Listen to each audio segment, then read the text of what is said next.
What's up, guys? Rick here with your preview for this week's Wyndham Championship, and there are a few critical things that I need to relay to you. First and foremost, I will be at Sedgefield this week. So all week long, starting on Tuesday and going throughout the entire week, I'll be out there being your boots on the ground, covering the event, having fun. Quite honestly, it'll be a good time. If you see me out there, stop me and say hello. Always happy to meet you guys when I see you out there.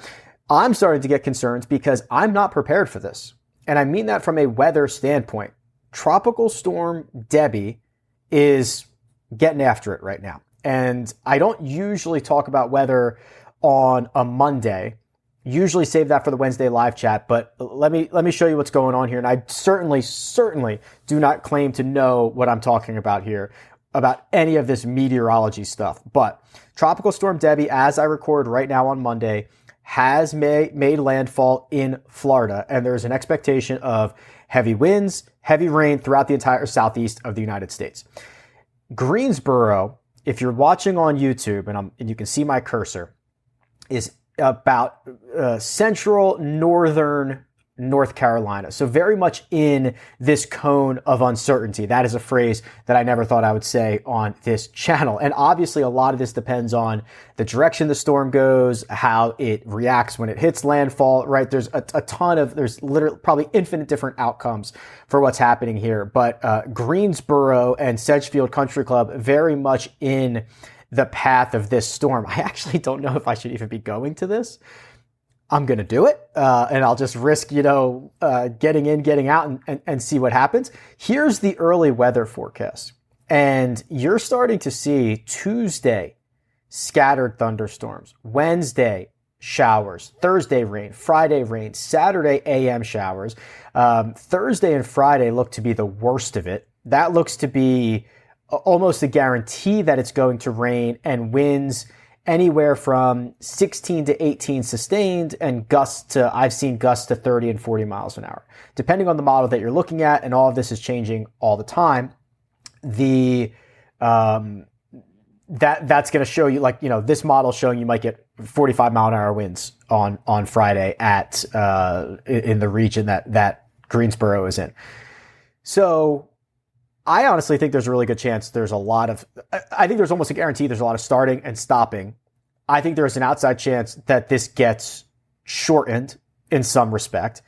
I think there's an outside chance they punt this tournament. I mean, the forecast is pretty bad. When you start talking about tropical storms and rain every single day, the last forecast I saw was looking at 4.5 inches of rain this week. That's a ton of rain.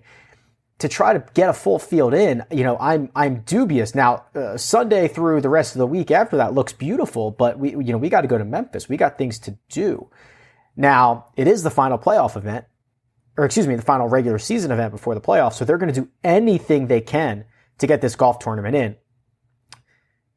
Get ready for a lot of starting and stopping. Get ready for preferred lies probably every single day. Talk about how that affects the golf course and the guys that we're looking at. So that's the short of it. And then on Wednesday during the live chat, which I'm still going to do, I'll either do it from the media center, from the golf course, or I'll go back to my hotel. We'll have probably a better idea of what this looks like for Thursday and Friday. I do not have the right rain shoes for this. I do not have the right jacket. I don't have any jacket. I don't have an umbrella. I'm in big trouble, or I will be buying stuff at the merch tent. Additionally, before I move on to the course, the splash contest for this week, our listener league is live. It has been bumped up again, $8,100 in guaranteed prizes. So it doesn't matter if it fills or not. It's going to pay out those spots accordingly. $20 entry. Somebody's going to win $1,200. Somebody's going to win $1,000.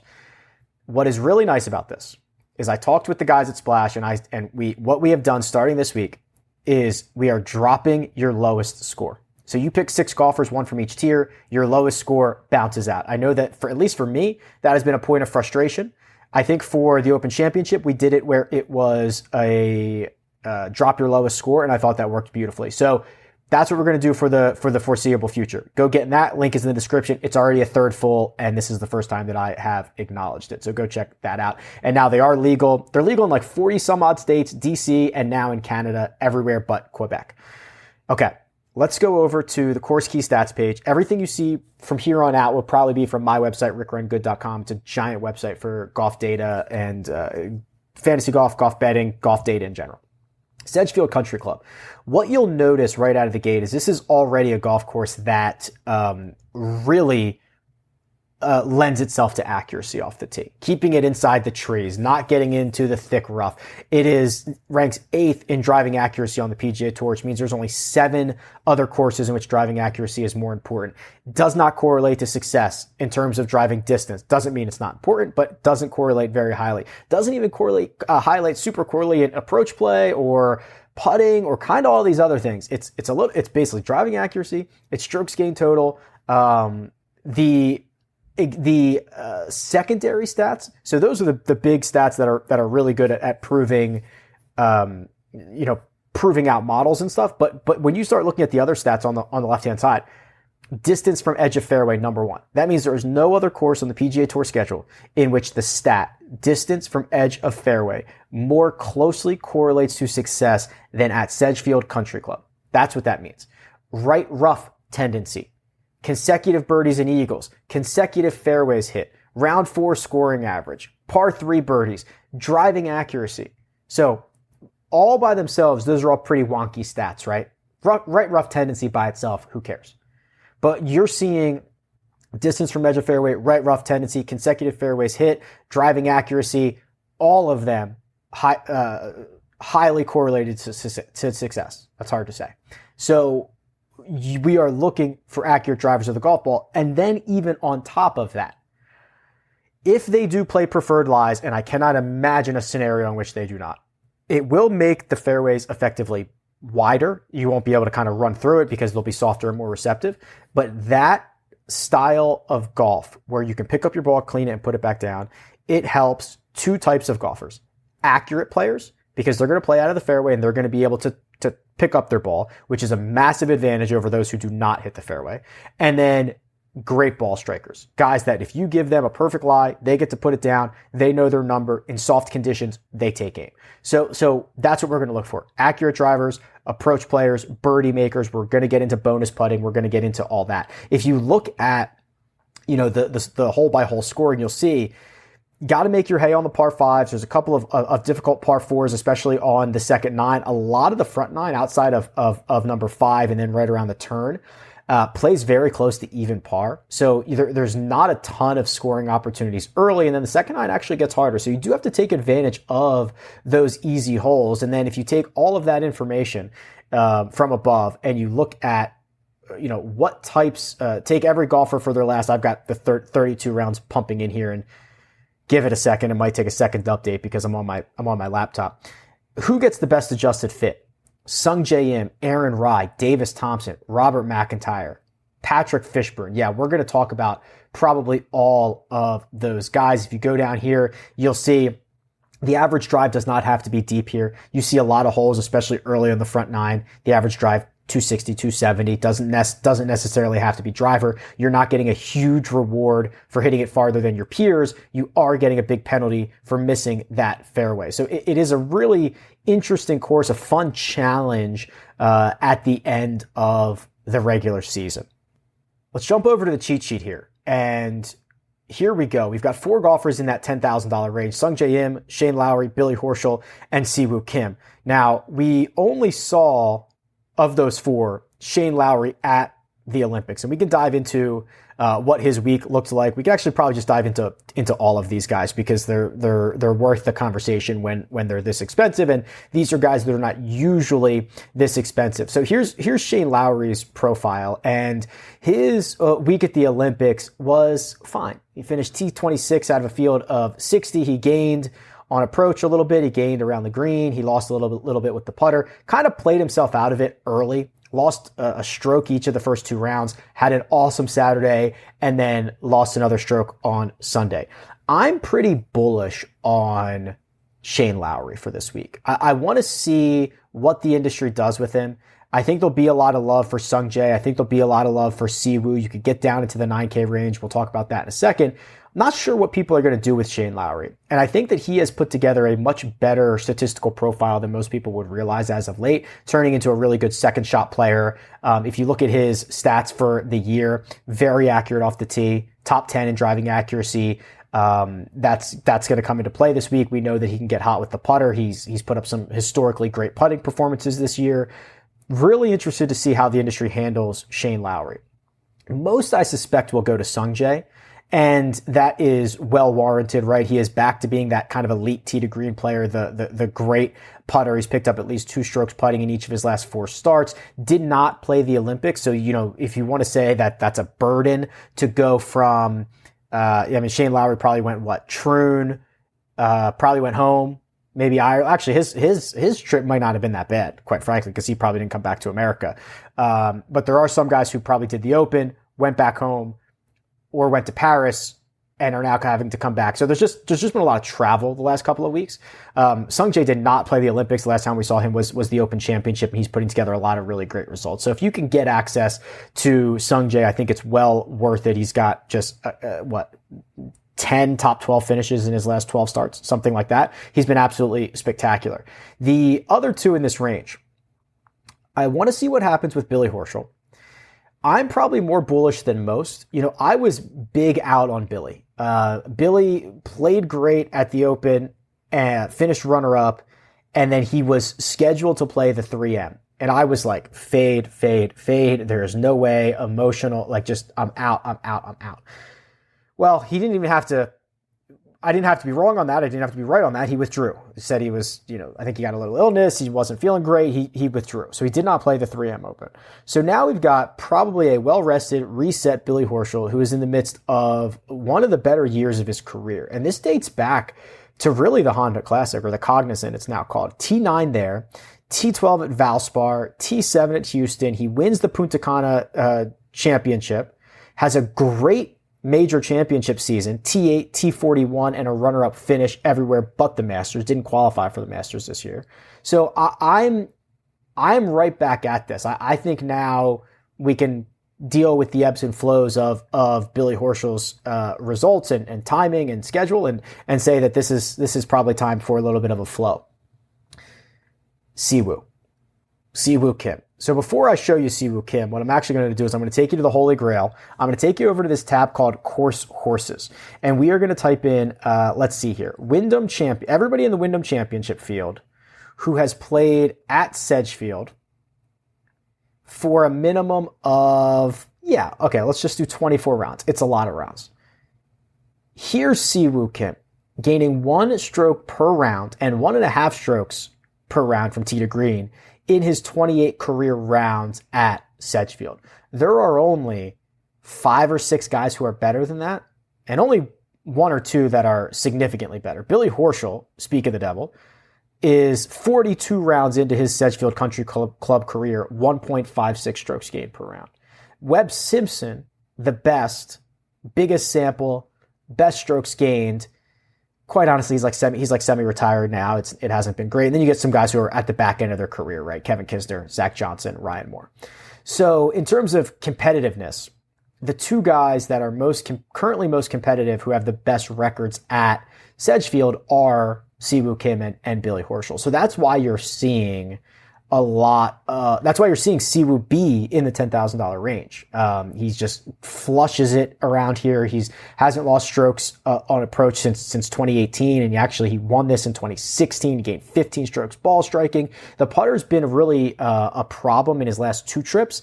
Those could be one-offs. Those could just be 2 bad weeks. I don't want to read too much into that, especially because his first start here in 2013, he was also very bad on the putting surfaces. So I just think that's the volatile nature of Siwoo Kim. So the way I look at this 10K range, Sungjae's great. I don't think we're going to have any arguments about that. Buying Billy probably more than most. Probably buying Shane Lowry more than most, but I'll prefer Billy over Shane Lowry. And then Siwoo, I think Siwoo's good, not great, and I think he's going to come in at a pretty big number. So not sure if I'm going to have a lot of Siwoo this week. The 9K range is really interesting. I think there's a lot of powerful names, though I don't know how much these guys actually fit the golf course.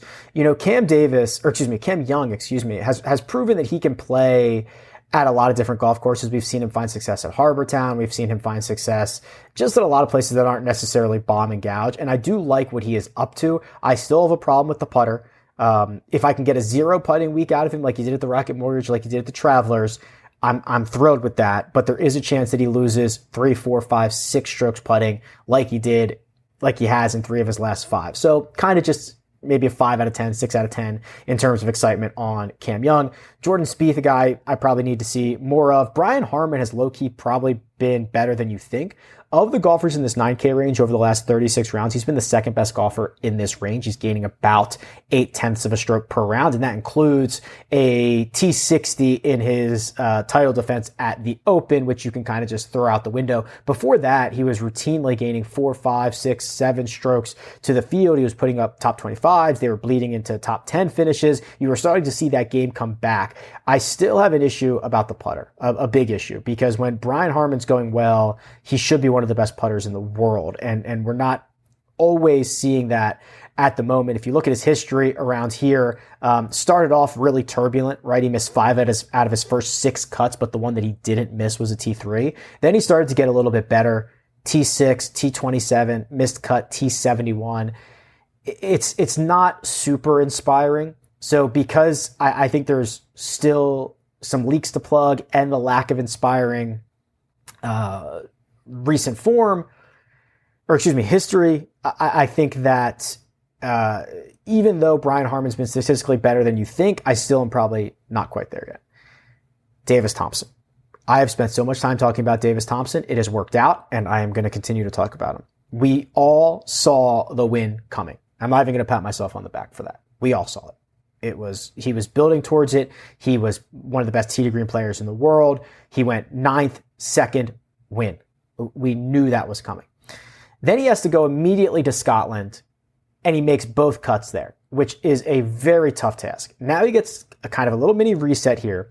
If you remember, going back to that course key stats, he is one of the best course fits you can get here, adjusted fits. He's the 3rd best. He's behind Sung Jae Im and Aaron Rai. And that's because of how great of a ball striker he is. He's a little bit less accurate than I would like, but very good numbers from tee to green, very good ball approach numbers from basically every single bucket. You get a lot of good stuff, and especially recently, right? Those were his season-long stats I was showing you, but you'll see he's kind of had 2 different seasons. His 2024 didn't start out great, but ever since he missed the cut at the Byron Nelson, everything after that has been awesome. So basically May on, he's been really good. So you're not going to see me avoiding Davis Thompson. He's probably my favorite in this range. But what you are going to see me do is probably not have a ton of exposure to this range. I think it's okay. I don't think it is anything spectacular. I think the 8K range offers a little bit more in terms of excitement. Right at the top, Cameron Davis, Aaron Rai. So we'll just go with Aaron Rai because we've already teased his name a few times here. Really good adjusted fit number. When you talk about the strengths of Aaron Rai, what do you think of? A guy that plays out of the fairway. Great. A guy that hits a lot of greens in regulation and is really good on approach. You can see the numbers here. He's gaining last 100 rounds, and he's even been better than this recently. He's gaining a half stroke per round, more than that on approach. His only flaw, and first off, those are the great things that you want around Sedgefield. His only flaw historically has been the putter. Now, look at this stretch here. U.S. Open, he gains 3, Rocket Mortgage 4.5, John Deere 9, Genesis 5.7. Then he loses 4 at Royal Troon. I don't put a lot of weight on ugly performances at major championships. They end up being more volatile in nature. It's usually not a true reflection of the player, even if, I'll forgive Scotty. I'll forgive Rahm. I'll forgive a lot of guys pretty quickly. I'll definitely forgive like the 2nd and 3rd tier of golfer. Aaron Rai, Cam Davis, guys like that. I just don't really care what they do at major championships. This is not a major championship. And that leads to Cam Davis, right? I mean, he is fresh off a win 3 starts ago in Detroit. Then he followed that up with a 26th and a 19th, and his ball striking numbers are just about as good as they've been in a very long time. Around the green numbers are there. Do I have an issue with the putter? Of course I do. He's played this event just once, I believe. No, I'm sorry. He's played it 3 times. T7 last year, T15 and T22. So the 3 times he's teed it up, all top 25s, and I'd argue he's playing the best golf of his career right now. So we're already off to a really good start in this 8K range, which is why you're seeing me probably focus a lot of my attention here. Christian Bezuidenhout, I want to look at what he did specifically at the Olympics last week. And yes, I do have the Olympic strokes gained. So just the quick plug for RickRunGood.com. All the strokes gain metrics for PGA Tour, Korn Ferry Tour, Senior Tour, Live Golf, yes, the breakdowns, Asian Golf, and the Olympics, and I'm missing one other thing. PGA, Senior, Korn Ferry. Oh, the DP World Tour. Yes, all the strokes gain breakdown. So you get the full complement of what's going on. And I don't love this. I don't love the 5 strokes that he lost on approach, especially because it was over 2 rounds 1 and 2, but played really good on the weekend. It kind of rights that ship a little bit. And that is, I didn't see it, but you're like, look at this. Okay. So the places that he's had the biggest losses on approach in his career, Bay Hill, Les Golf National, I'm going to assume he hit some balls in the water, right? Those are 2 water-heavy golf courses in which you can rack up big numbers in a hurry. That makes me think that that is what happened there. He's not the greatest second shot player in the world, but he's certainly better than those performances. So he's kind of the next tier for me in the 8K range. I wish Thomas Dietrich did not have, he's had a pretty extensive schedule as of late. That's my only concern. He finished 21st here last year. He had a disappointing finish to the Olympics, kind of faded a bit on Sunday, but I thought he played so well throughout the week. It's been a lot of golf and a lot of really intense golf for him. I am a little bit worried about that. I'm worried about him fading a bit, but I am still excited about his chances. I think we have to take Robert McIntyre seriously. He's now won twice in his last 6 starts, the Scottish Open and the Canadian Open. Outside of that, I always love McNeely, but I'm not sure this is the greatest spot for him. He's not very accurate off the tee, which is going to be, that could go sideways. He hasn't played here since 2020 when he missed the cut. That's tough. So I think just focusing on those guys in the 8K range that we talked about. We'll see what the model says here in just one second. Let's go down to the 7s. So the 7K range. So in the top half of the board, I think there's kind of 3 interesting names. JT Poston, I say, is interesting, but not in the way that, meaning that I like him.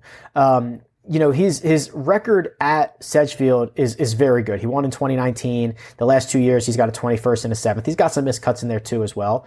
But look at these stat profiles that led him to success. And now look at what he's doing right now.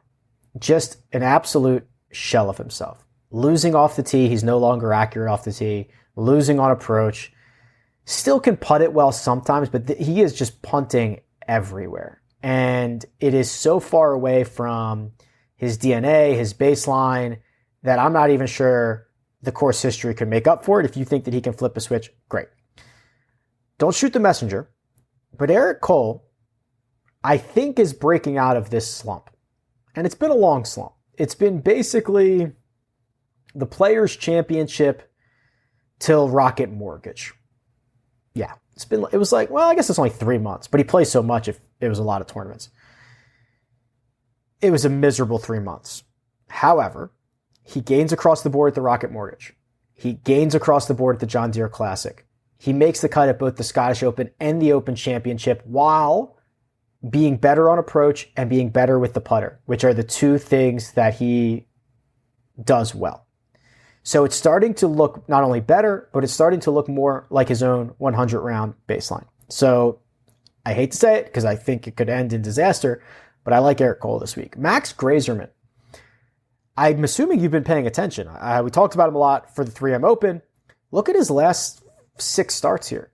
T21 at the US Open, T31 at the Rocket Mortgage, T26 at the John Deere, 21st at the Scottish, 13th at the Barracuda, and then that runner-up finish at the 3M Open where he nearly stole that thing on Sunday.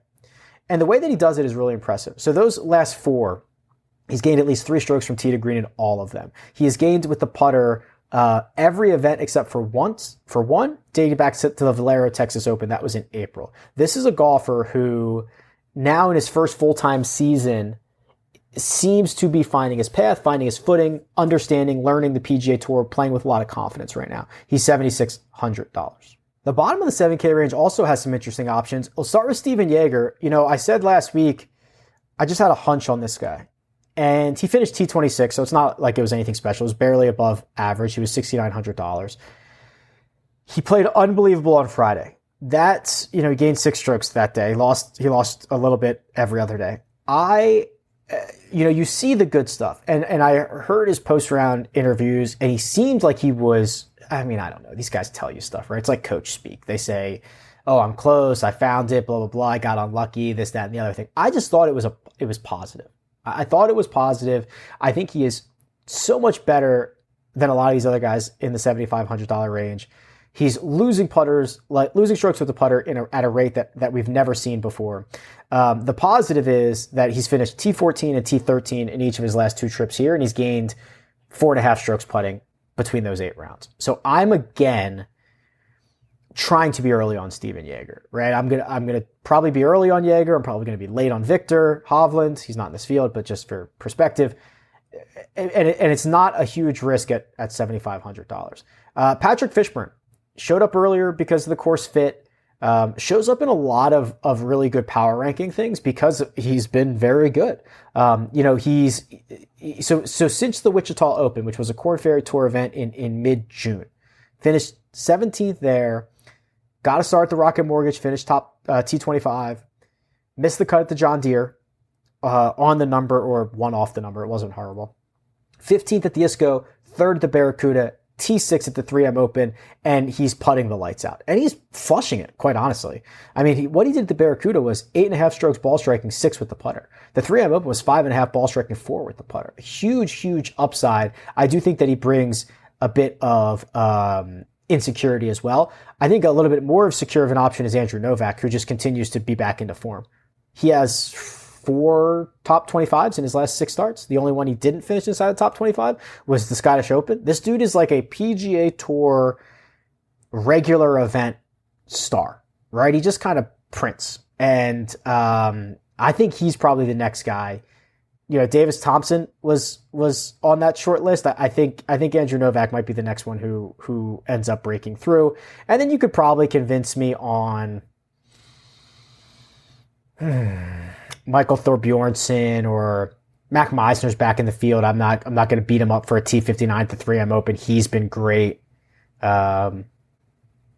Loose interest on Matty Schmid and Rico Hoey as well.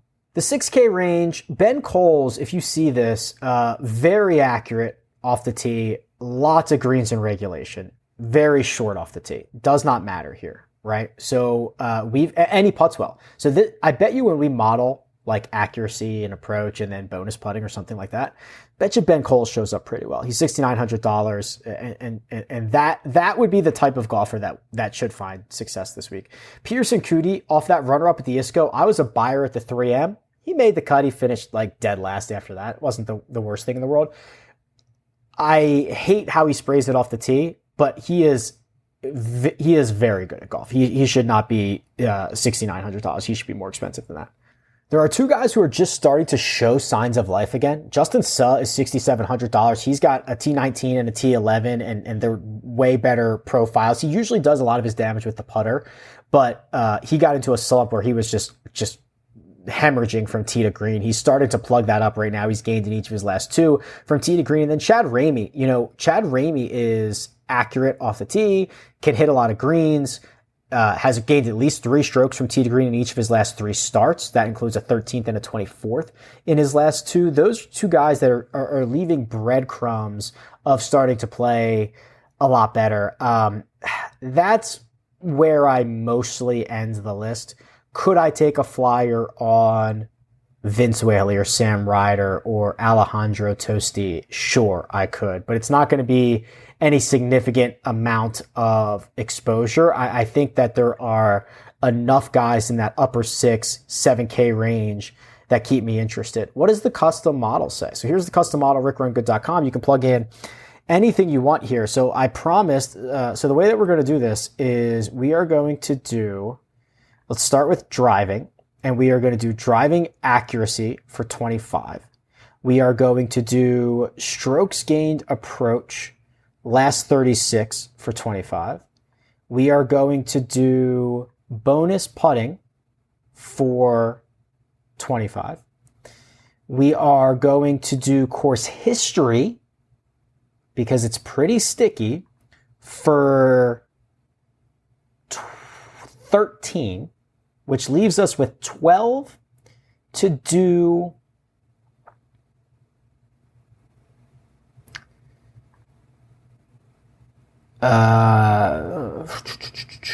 Could do implied win percentage, which is their odds. Wow. Yeah, okay. Wasn't expecting that. Wasn't expecting Brian Harmon to be number one, although he obviously ranks, very well in all of these. I told you, he's been playing better than you think he has. Or at least I think that he has. He's my number one golfer. Doug Gim is number two. I'm going to click Doug Gim's profile. We'll see what he's up to. Lowry's 3, okay. Sung Jae 4, Keegan, Siwoo, Aaron Rai, Thomas Dietrich, Cam Davis, Ben Griffin. Yeah, the rest of that top 10 I think makes a lot of sense. The Doug Gim one doesn't. Although I'll tell you what. Oh, he's such a flusher, but he can't putt. But he just, the only thing he cannot do is he just cannot putt. My goodness. What's he done here? 51st, miscut, T20. Yeah, it's just a lot of good stuff except for the putter. Bezadenhout 12, just going through the notables. Horschel 19, although, yeah, his approach play does not model well. Surprised Davis Thompson isn't higher. The bonus putting hurts him. The strokes gained at Sedgefield hurts him. Interesting. Here's Ben Coles, 26, but 26 for a $6,900 golfer is pretty darn good. Okay, here's what I'm going to do. I'm going to save this. We'll call this 24/08/05 Monday. What is this, Wyndham? And we'll revisit this on Wednesday. Again, I'm not a meteorologist, but I will play one this week for you. I will be on the ground. I'll ask the questions. Hey, what are we doing? We start and play, we stop and play. Do we think we're going to be preferred lies? If you see anybody on the presser schedule and you want me to chat with, I'll do that. Even if they're not on the presser schedule, let me know. Hit me in the comments. I'll do my best this week to be your resource. And I'm going to have a little fun along the way if you guys don't mind that. If you see me, say what's up. Go fill that splash contest. All the links you need are in the description. Let's rock and roll this week. Good luck.